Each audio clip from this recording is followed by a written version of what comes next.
Hello students, आज की इस वीडियो में ना विज्ञान सब्जेक्ट के मोस्ट आईएमपी प्रश्न बता रहा हूँ। तो चलो शुरू करते हैं। तो ये अध्याय 1 है, ठीक है, अध्याय 1। और इस अध्याय से कौन कौन से प्रश्न आपको देखने को मिल सकता है एग्जाम में।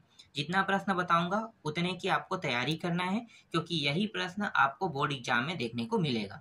अगर 75 में 75 पाना चाहते हो तो, वरना आप अपने हिसाब से तैयारी कर सकते हो। इस वीडियो को भी देखने की जरूरत नहीं है। मैं हमेशा आप लोगों के लिए काम करता हूं, तो आप लोग अगर मेरे हिसाब से पढ़ोगे तो गारंटी है आप पूरे में पूरे नंबर ले आओगे, क्योंकि पिछले साल वाले बच्चों ने पढ़ा था, उनका प्रतिशत बहुत अच्छा आया है। बहुत से बच्चों ने कमेंट किया था 85 है, किसी का 90 है, 92 है, इस तरह से कमेंट आया था। अगर आप पुराने वीडियो में जाकर देखोगे तो कमेंट लगा हुआ है ना, तो आप वहां से देख सकते हो। जैसे मैंने बताया था वैसे ही पढ़ोगे तो चलो मैं आपको यहाँ पे भी बता देता हूँ अध्याय 1 से कौन कौन से प्रश्न आपको देखने को मिल सकता है। तो यहाँ पे पहला प्रश्न देखो, डार्विनवाद की व्याख्या वाली डार्विन की पुस्तक का नाम लिखिए। ठीक है, इसे मैंने आईएमपी के तौर पे यहाँ पे दे दिया हूँ, लेकिन ये जो प्रश्न मैं बता रहा हूँ इसके आने की संभावना बहुत कम है। हालांकि इसलिए कह रहा हूँ क्योंकि इस अध्याय से सिर्फ 3 नंबर और 4 नंबर के प्रश्न आएगा, तो ये तो 2 नंबर के लायक है। तो मैं यहाँ पे 2 नंबर के प्रश्न आपको क्यों बता रहा हूँ, इसलिए बता रहा हूँ क्योंकि आईएमपी में टिक था वो। ठीक है, क्योंकि ये ना मिलता जुलता किसी के साथ ना ऐड करके दे सकता है, इसीलिए इसको आईएमपी मैंने टिक कराया है। ठीक है, जो आईएमपी मुझे मिला है उसी आईएमपी के हिसाब से मैं आपको बता रहा हूँ। इसके बाद देखो, जैव विकास किसे कहते हैं, ये भी प्रश्न है। ऐसा भी हो सकता है कि 3 नंबर के जब प्रश्न आए या 4 नंबर के आए तो जैव विकास की परिभाषा पूछ देगा और इसके साथ और कुछ ऐड कर देगा, इसीलिए ये आईएमपी में टिक था। ठीक है, इसके बाद ये वाला देखो, यहाँ पे प्राकृतिक चयन किसे कहते हैं। ठीक है, ये इंपॉर्टेंट है, इसको भी आपको पढ़ना है। फिर देखो, कृत्रिम चयन क्या है, इसको भी पढ़ना है। ठीक है, जिसमें मैंने टिक नहीं किया है उसे आपको नहीं पढ़ना है, जिसमें टिक किया सिर्फ आपको उसको पढ़ना है, क्योंकि वही प्रश्न आपको बोर्ड एग्जाम में देखने को मिलेगा और सबका यहाँ पे उत्तर लगा हुआ है, तो आप वीडियो पॉज करके आप उत्तर को देख सकते हो। ठीक है, चलो यहाँ पे देखो, अनुकूलन किसे कहते हैं, इसको भी आपको देखना है। इसके बाद बाकी प्रश्नों को छोड़ देना है और फिर लघु त्रिप्रश्न देखना है।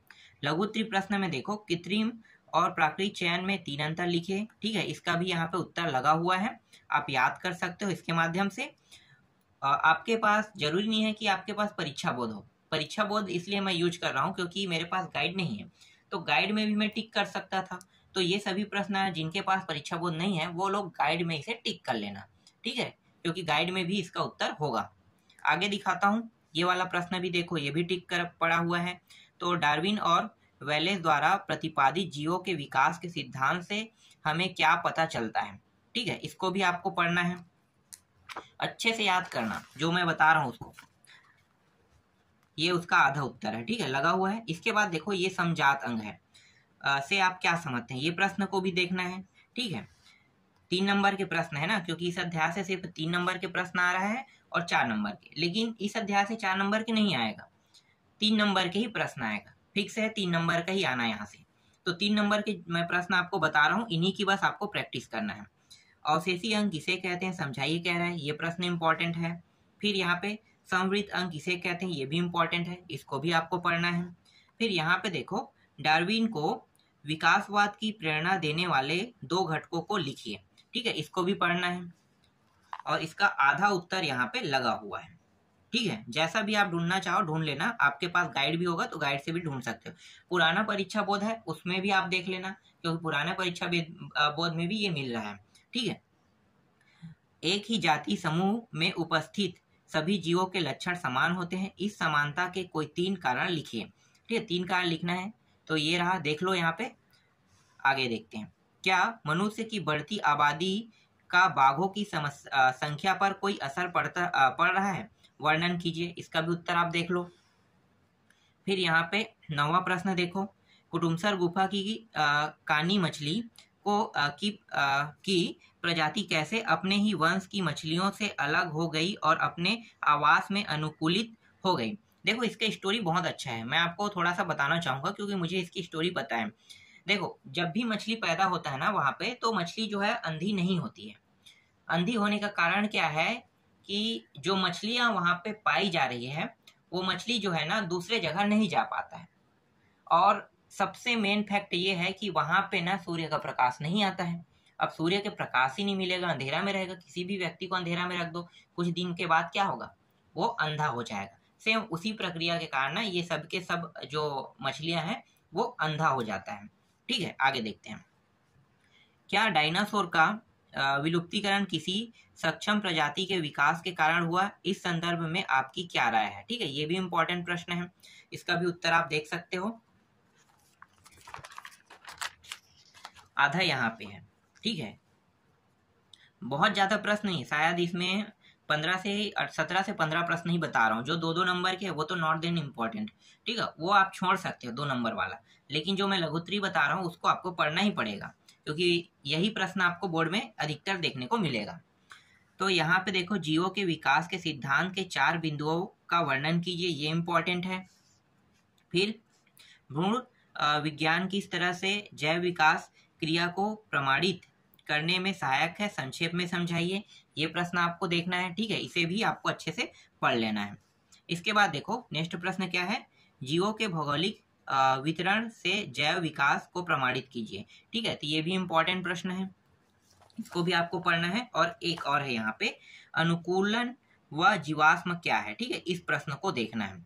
तो अभी मैंने आपको जितना प्रश्न बताया उन सभी की आपको अच्छे से तैयारी करना है, और आपके पास जो भी चीज है उसमें आप कम से कम टिक या राइट का निशान लगा लेना। ठीक है, और दिखाता हूँ और होगा तो। हाँ, यहाँ पे 2 प्रश्न और है। ये वाला प्रश्न देखो, इसको भी आपको पढ़ना है, ये 4 नंबर का प्रश्न है। अगर आएगा ना इस साल 4 नंबर के प्रश्न में तो यही प्रश्न आएगा, लेकिन अब तो 4 नंबर के प्रश्न इस अध्याय से आना पूरी तरह से बंद हो गया है, इसीलिए आपको 3 नंबर के ही प्रश्न आपको देखने को मिलेगा। और ये वाला भी 4 नंबर के प्रश्न बनाया गया, लेकिन ये दोनों प्रश्न जो मैं बता रहा हूँ ना, समझात और संवृत्ति, ठीक है, ये जो है ना 3 नंबर का ही प्रश्न है। इसे दोनों को अलग अलग कर दोगे 3 नंबर का बन जाएगा, और इसका उत्तर यहाँ पे देखो 3 और 5 में मिलेगा। तो मैंने पहले उसे टिक करा दिया है, समझ में आ गया। चलो नेक्स्ट अध्याय बताता हूँ अब आपको। जो मैं सेकेंड अध्याय बता रहा हूँ, ये वाला देखो, अम्ल, क्षार एवं लवण वाला बता रहा हूँ ना, तो इससे आपको प्रश्न देखने को मिलेगा इस अध्याय से केवल 4 नंबर के, लगभग 4 नंबर के, क्योंकि 2 नंबर का भी प्रश्न है, पर इस अध्याय से ना अभी तक के रिकॉर्ड में सिर्फ 4 अंक के ही प्रश्न आए हैं। तो 4 अंक ही शायद प्रश्न यहाँ पे देखने को मिल सकता है, लेकिन ऐसा नहीं है कि मैं आपको 2 नंबर का प्रश्न नहीं बताऊंगा। ठीक है, 2 नंबर का ही बताऊंगा, क्योंकि 2 और 4 नंबर का प्रश्न आ रहा है। तो एक ही साल बस ऐसा हुआ है कि 4 नंबर का प्रश्न आया है, तो इस साल 2 नंबर के प्रश्न इससे बनेगा ही बनेगा। तो जो टिक है ना आईएमपी में, वही टिक मैं यहाँ पे परीक्षा बोर्ड में करके आपको बता रहा हूँ। तो पीएच मान क्या है, इस प्रश्न को आपको देखना है। ठीक है, ये प्रश्न 2 नंबर में आ सकता है। इसके अलावा 2 नंबर में ये प्रश्न है, ये भी टिक था आईएमपी में, तो इसको भी मैंने आपको दे दिया है टिक करके। ठीक है, अम्ल और क्षार की अगर संख्या पूछता है बताइए, तो आप बता सकते हैं कि अम्ल ये है और क्षार हम इन चीजों को कहते हैं। भोज्य पदार्थ में पाए जाने वाले किन्हीं 2 अम्लों के नाम लिखे कह रहे हैं। तो यहाँ पे आप देख सकते हो, इमली और सिरका, टार्टरिक अम्ल है और एसिटिक अम्ल है। ठीक है, इसके बाद देखो इस वाले प्रश्न को, ठीक है, इसमें क्या बताना है भैया, अम्ल और क्षार की पहचान करने के लिए कह रहे हैं। ठीक है, आगे देखते हैं। ताजे दूध के पीएच मान 6 होता है, दही बन जाने पर इसके पीएच मान में क्या परिवर्तन होगा, ये भी इंपॉर्टेंट है। ठीक है, अचार को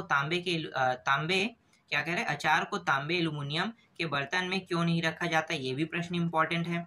ठीक है, इसके बाद यहाँ पे देखो ये वाला भी इंपॉर्टेंट है और ये वाला। ठीक है, 2 नंबर के प्रश्न अगर देखने को मिलेगा तो यही सब प्रश्न आपको देखने को मिलेगा। इसके अलावा ये वाला भी इंपॉर्टेंट है। ठीक है, और कौन है भाई, ये वाला देखो, ये भी इंपॉर्टेंट है, इसको भी आपको देखना है। और ये वाला टिक करना भूल गया था। ठीक है, ये भी है 10वां 11वां, ये भी इंपॉर्टेंट है और ये भी इंपॉर्टेंट है 12वां और ये 13वां प्रश्न। ठीक है, दोनों इंपॉर्टेंट है, इसको भी देख लेना है आपको। चलो आगे दिखाता हूँ। इसके बाद डायरेक्ट आ जाना है यहाँ पे 19वां में। ठीक है, इस प्रश्न को आपको देखना है, तो ये प्रश्न इंपॉर्टेंट है। ठीक, आगे आते हैं। अब यहाँ पे लघुत्तरी में तो ऐसा कोई प्रश्न नहीं है। हाँ, यहाँ पे 5वां प्रश्न है, ये वाला प्रश्न, ये इंपॉर्टेंट है। ठीक है, इसे देख लोगे। इसके बाद यहाँ पे देखो ये वाला प्रश्न भी इंपॉर्टेंट है, इसको भी आपको याद करना है। ठीक, और ये प्रश्न 2 नंबर के लायक है, 2 नंबर के में। तो 2 नंबर के ये प्रश्न आ सकता है, संभावना है। ठीक है, आगे दिखाता हूँ। अब यहाँ पे ये जो प्रश्न आपको दिखाई दे रहा है, ये 4 नंबर का प्रश्न है, 4 नंबर के। तो 4 नंबर के प्रश्न में ये प्रश्न आ सकता है। देखो बहुत छोटा प्रश्न है, इसको याद करने में दिक्कत भी नहीं होगा। ठीक है, क्या पूछा है सबसे पहले यहाँ पे देखो, यहाँ पे अम्ल तथा क्षारीय मूलक पहचानिए कह रहे हैं। तो ये अम्ल है, क्षारीय है। ठीक है, इसमें अम्ल और क्षार कौन है भाई, कैसे पता करोगे? तो मैं इसका एक ट्रिक बता देता हूँ। हमेशा ना आगे के मान जो होते हैं वो क्षार रहते हैं और पीछे के मान को हम अम्ल कहते हैं। तो ये जो यहाँ पे आपको क्या दिखाई दे, NH4, ठीक है, अमोनिया। तो अमोनिया जो है यहाँ पे क्या होगा, क्षारीय होगा, और ये पीछे में क्लोरीन जो दिखाई दे रहा है ये अम्ल होगा। इसी तरह से ये के पोटेशियम और नाइट्रोक ऑक्साइड बोलते हैं ना, पोटेशियम यहाँ पे क्षार, और ये नाइट्रस ऑक्साइड जो है वो क्या रहेगा, अम्लीय रहेगा। तो ये भी वैसे ही सभी में होगा, हमेशा आपको ऐसे ही निकालना है। ठीक है, बहुत आसान प्रश्न है ये। इसके बाद देखो, कुछ पदार्थों के पीएच मान निम्नलिखित, ठीक है, ABC इस तरह से, मतलब ये 2018 के सेट में आया था।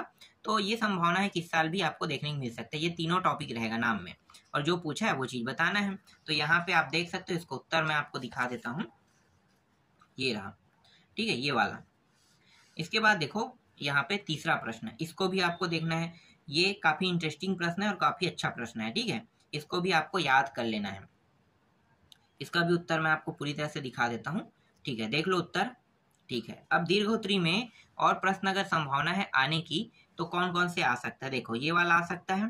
ठीक है, इसको आपको अच्छे से याद कर लेना है,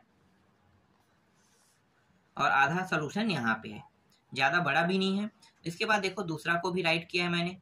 ठीक है, ये वाला, तो इस वाले प्रश्न को देखना है, चित्र इस तरह से बनाना है। ठीक है, चित्र बनाने के बाद आपको क्या लिखना है, कार्यविधि। तो ये रहा विधि भाई, देख लो। ठीक है, पूरा यहाँ पे है।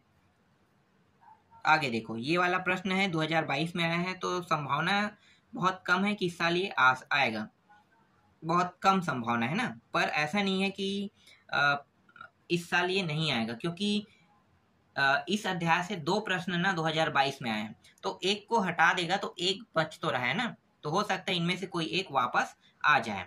ठीक है, आगे दिखाता हूं मैं आपको, और होगा तो यहाँ पे ये वाला प्रश्न को भी आपको देखना है, चौथा प्रश्न।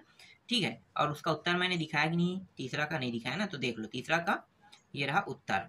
ठीक है, इसको पढ़ना है। और अंतिम जो प्रश्न है वो ये वाला है, 5 प्रश्न, मतलब 5वां नंबर का प्रश्न, तो ये भी आपको देखने को मिल सकता है। ठीक है, तो अभी मैंने जितना बताया ना, अगर उसको अच्छे से अभी से तैयारी कर लोगे तो आपका नंबर पहले से ही हाई रहेगा हमेशा से।